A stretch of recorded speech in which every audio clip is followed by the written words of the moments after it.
Hi guys အားလုံးပဲမင်္ဂလာပါကျွန်တော် football မှာနေနေ page Harry ကနေပြီးတော့ပြည်သက်ကြီးရတော့ပြန်လည်ကြိုဆိုလိုက်ပါခင်ဗျ Okay ကျွန်တော်ဒီ Chelsea ရတော့ဗောနော် full time ပြီးသွားတဲ့အချိန်မှာနော် Chelsea က1ဒီ Brighton က3 Chelsea ကအိမ်ဝင်းမှာ 1-3 ဆိုရရလက်နဲ့ Brighton ကိုရှုံးနေသွားတယ်ဂိုးပြက်ပေါ့နော်အဲ့တော့ဒီပွဲအကြောင်းတော့မပြောခင်မှာ Chelsea ကနောက်ဆုံး Premier League နှစ်ပွဲမှာအနီကတ်တကက်စီထိတယ်နှစ်ပွဲလုံးဒါတူယိုတာယိုလာကျွန်တော်တူယိုတာယိုလာဆိုတော့ကျွန်တော်ပြောချင်တာတခြားအသင်းတွေဘက်လိုက်တာတွေပဲပြောချင်တာမဟုတ်ကျွန်တော်အသင်းဘယ်တော့တောင်စောက်သုံးမကြလဲဆိုတော့ပြောချင်တာဒီကောင်းနေဟိုပါဘောနော်ပထမပွဲရတော့ Man U နဲ့ပွဲရတော့ဒီ Robert Sanchez ရဲ့ဟိုပါဘောနော်4မိနစ်ထဲကထိသွားတဲ့အနီကဒါထားလိုက်တော့ဒီပွဲစဉ်မှာတကယ်မှားသွားတာက André Santos မှားသွားတာကိုဒီတစ်ဖက်အသင်းက goal match ကဆွဲပြေးတဲ့အခါမှာဒီချာလိုဘာ तू ကမမီရောဘူးဘောလုံးလည်းမထိတော့ဘူး तू တိတယ်ဒါပေမဲ့ तू ဖောင်းလုပ်လိုက်တယ်နောက်ကနေပြီးတော့ဖြတ်ထုတ်လိုက်တယ်ဒီဘောလုံးမထိဘူးဒါကျင်းတီပေါအနီကကဲလို့ချာလိုဘာမဖြတ်ရင်လည်းအဲ့ကဂိုးပြီဗျာတို့ဒီဘောလုံးဆွဲပြေးသွားဘေးမှာလည်းတယောက်ပါသေးတယ်ဘောလုံးကဆွဲပြေးသွားတယောက်ကျုံးထဲတော့မအုံးကနေပဲအဲ့တော့ချာလိုဘာ तू အနီကနဲ့ရင်းလိုက်တယ်ပေါ့နော်အနီကနဲ့ Chelsea ကိုရင်းလိုက်တယ်ပို့ဆိုးသွားတယ်ပေါ့နော်အဲ့တော့ချာလိုဘာဒီအနီကထိသွားတဲ့အချိန်မှာဒီတစ်ခါမှာတော့နီးပြအချင်းပေါအောင်ထည့်လိုက်တယ်အဲ့မှာလေကျွန်တော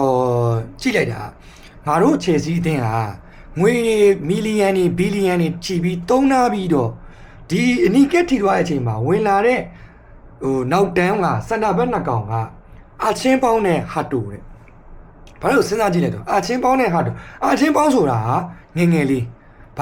ာမှဟိုပရီးမီးယားလိတွေ့ကြုံတော့တိတ်ပြီးတော့မရှိသေးတဲ့ကောင်လေးနောက်တစ်ယောက်ကဟာတိုနောက်တစ်ယောက်ကပို့ဆိုးတယ်ဒီနှစ်မှရောက်လာတာသူလည်းလူငယ်ပဲပရီးမီးယားလိတွေ့ကြုံမရှိသေးဘူးဒါအပြင်ပရောင်းပြန်နေတဲ့ဒီဘရန်ဖို့ရဲ့ဘက်မှာဆော်တလွဲတွေကြီးပဲလုပ်ခဲ့တာဒီဟိုးစာ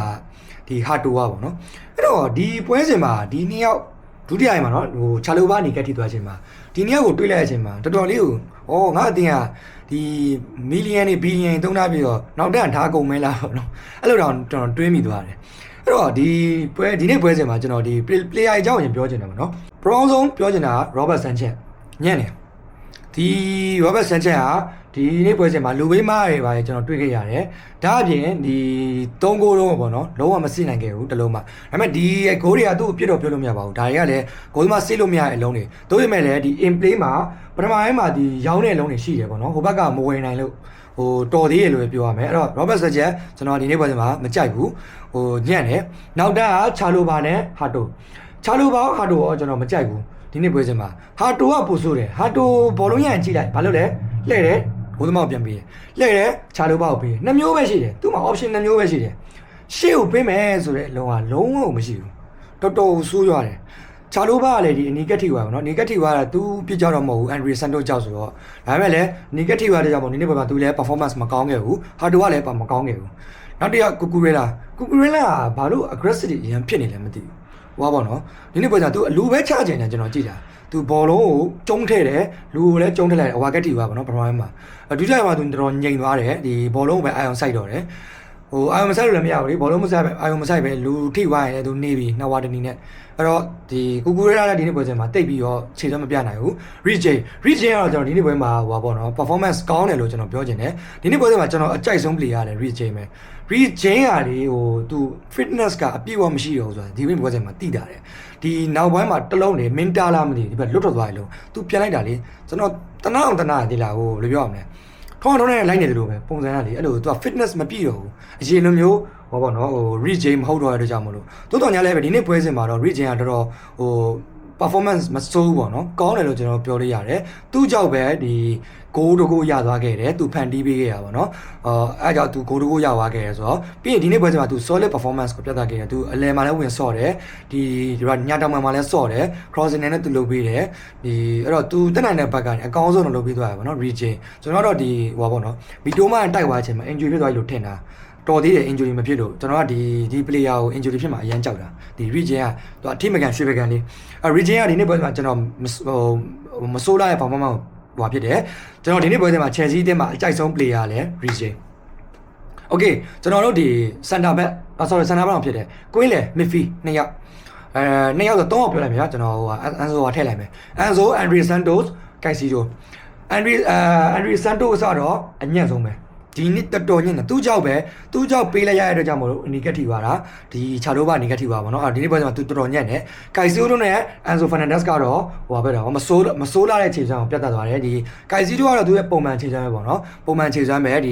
ကွင်းလယ်မှာဖြတ်တယ်ရှေ့ရထိတက်တယ်သူနောက်တန်းမှာလည်းသူဆင်းတယ်နေရာထဲမှာသူရှိတယ်ဗောနော်Enzo Fernandez ကလည်းဒီနေ့ပွဲမှာကိုကိုသွင်းယူပေးသွားခဲ့တယ်ဒါအပြင်ဒီပွဲပြီးကန်ဒီမှာလည်းသူခေါင်းတိုက်ချက်ကဂိုးတော့မလို့ဗောနော်ဟိုဂိုးနာဂိုးပေါ်နေပြီးတော့ကတ်ပြီးလွဲသွားတယ်ဗောနော်ဒါအပြင်ဒီ Enzo Fernandez ဒီနေ့ပွဲမှာတိတ်မဆိုးလာတဲ့ခြေစွမ်းကိုပြတ်တက်ခဲ့တယ်ဗောနော်အဲ့တော့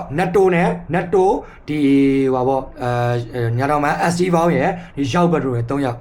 3ယောက်မှာကျွန်တော်ကဒီဟို SD Val ကတော့အညံ့ဆုံးတော့ကျွန်တော်ထင်တယ်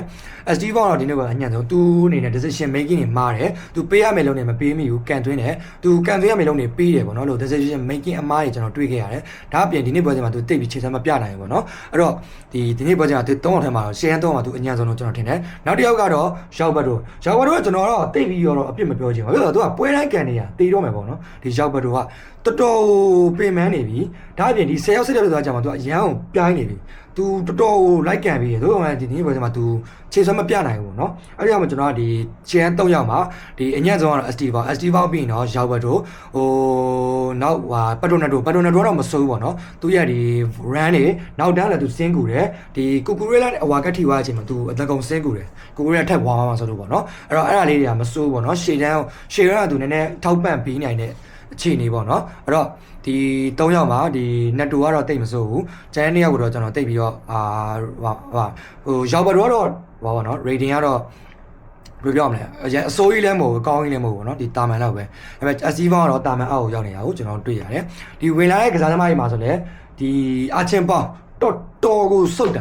ာတော်ဆိုတာအများကြီးပဲမားတယ်သူကြောင့်သူမားလို့ဂိုးသွားနိုင်လောက်တဲ့အခြေအနေတွေကနှလုံးသုံးလုံးရှိတယ်ကျွန်တော်တွေ့တာတော်သေးတယ်ဒီဟွာဖြစ်လို့နောက်တန်းတွေပြန်ရှင်းထုတ်နိုင်တဲ့ recover ဖြစ်သွားတဲ့အခြေအနေရှိလို့ဒါပေမဲ့နောက်ဆုံး3ဂိုးမြောက်ကသူ့ရဲ့အတုံးမကြမှုကြောင့်ဂိုးပေးလိုက်ရတာဒီနေ့ပွဲစဉ်မှာအချင်းပေါင်းလေးလည်းဒီဟွာပေါ့နော်ဟိုအတွေ့အကြုံရသွားမယ်လို့ကျွန်တော်မျှော်လင့်တယ်ဒီ Premier League ကမလွယ်ဘူးပေါ့နော်သူအဲ့လိုမျိုး short လုပ်ချင်လုပ်နေလို့မရဘူးဆိုတာသူသိသွားလိမ့်မယ်အဲ့တော့ဒီနေ့ပွဲစဉ်မှာဝင်လာတဲ့အချိန်ဟွာပေါ့အချင်းပေါင်းတော့တော်တော်စုပ်တယ်ဒီဝင်လာတဲ့လူတွေကဘယ်လိုရှိဂုစတိုလည်းစုပ်တယ်မကြိုက်ဘူးဒီနေ့ပွဲစဉ်မှာဒါအပြင်ဒီပါတီယာရှိလို့ပါတော့ပါတီယာရှိကရန်သွားဖြစ်နေသေးတယ်ပလိန်နော်ဒီဟိုမှာ injury ဖြစ်လာတာဖြစ်ပြီးကောင်းလာတာမကြသေးဘူးလာဗီယာတို့ဘာလို့လဲဒီတာမန်မဲ့ rating ကဘာမှမရှိဘူးတော်တော်စုပ်တယ်အဲ့တော့ဒီနေ့ပွဲစဉ်မှာကျွန်တော်ကတော့ဒီ Chelsea ဘက်ကအကောင်းဟိုပါနော်အကြိုက်ဆုံး player ကတော့ Rich ကိုကျွန်တော်ရွေးချင်တယ်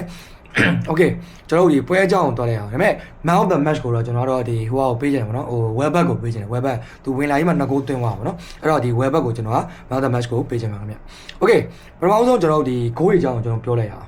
24မိနစ်ပေါ့နော်24မိနစ်မှာဒီညာချမ်းမှာ Rich Chain crossing ပေးလိုက်တာလူထိပြီးတော့ဒီဘောလုံးကနေပြီးတော့လမ်းကြောင်းပြောင်းပြီးတော့မီတိုမန်ထိသွားတာမီတိုမန်ထိပြီးတော့လမ်းကြောင်းပြောင်းပြီးတော့ Enzo Fernandez ရဲ့ခေါင်းပေါ်ကွက်တီကိုရောက်လာတာအမလေးစားရုံမတက်ရုံပဲကို1စီကျွန်တော်တော့ငါခံမှန်းတာမှားသွားပြီပေါ့နော်ကျွန်တော်ကတူခံမှန်းတာဆိုတော့ငါခံမှန်းတာမှားသွားပြီပေါ့နော်ဒီ Chelsea ကတော့ဒီနေ့ကြိတ်ပြီးထင်တယ်လို့ပြောဟိုမျော်မှန်းမိခဲ့တာBrian ပြီးသွားတယ်ဒုတိယပတ်စားမှာ52မိနစ်မှာ VAR ကြည့်ပြီးတော့ချာလိုဘာ Gomez ကို goal scoring opportunity ကိုဟန်ထားရတော့ကြောင့်မလို့အနီကပြသခဲ့တယ်အဲ့အနီကဒီ Anderson တို့ကြောင့်ဖြစ်ခဲ့တာเนาะဒီကောင်းကြောင့်အဲ့တော့နောက်ဒီ86မိနစ်ပေါ့เนาะ86မိနစ်မှာဘယ်ဂျန်နေပြီးတော့ဒီဟိုပါပေါ့ဟိုမင်တာနေပြီးတော့မင်တာမာလိုဂုစတိုဖြတ်ထွက်သွားပြီးတော့ခုတ်တင်ပေးလိုက်တာအဲ့ဒါကို Welbeck ကအပိုင်းကောင်းနိုင်သွားတယ်ဂိုးရှိတဲ့တိုင်မှာပဲလုံးဝဂိုးရမယ်အလုံးကျင်းစီပေါင်းကိုရ Robert Sanchez လည်းဘာမှမလုပ်နိုင်ဘူးအဲ့တော့86မိနစ်မှာ1-1ဖြစ်သွားတယ်1-1ဖြစ်သွားတဲ့အချိန်မှာဒီနီးပြကဘာဒီယာရှိလို့ပေါ့ထက်လိုက်တယ်ထင်တယ်ကျွန်တော်အဲ့တော့62မိနစ်မှာဒီဘယ်ဂျန်ကပဲတင်ပေးလိုက်တဲ့အလုံးကိုဒီ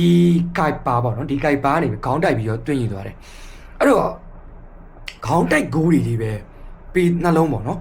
ဒီအဲ့ဒါဘာကိုပြတ်နေလဲဆို Chelsea ရဲ့